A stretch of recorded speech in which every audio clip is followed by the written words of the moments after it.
Hi, I'm Barrett and I'm here with my partner Christoph and we're going to explain our project.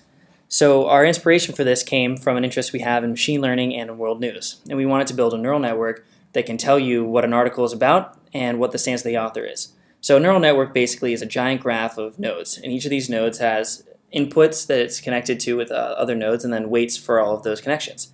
And basically the heart of the process is training the network so that it can accurately classify things. So the whole process starts in the pre-process stage, where we determine that in order to make the text an input, we vectorize using a TDIF vectorizer.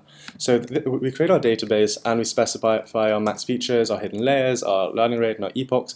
And in our instantiation over here, we create a complete network in which every node is connected to every node in the subsequent layer. So then we get into the heart of our program, which is the train algorithm here.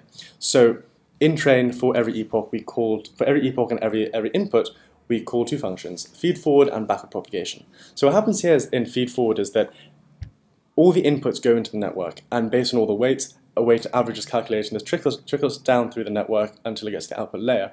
And then these expected outputs are compared against a set of real outputs that we know, and an error function is calculated, and doing some sophisticated maths over here, we then adjust our weights accordingly, and eventually the weights would converge towards a system in which it learns and also can classify things better and better.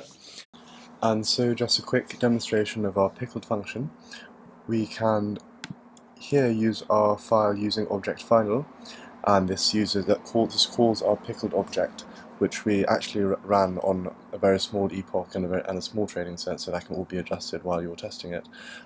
We can run using the text abortion is bad, and our file actually cleans the data, writes into a file, and if we call it, it will analyze it for us using our pickled neural network and tell us that this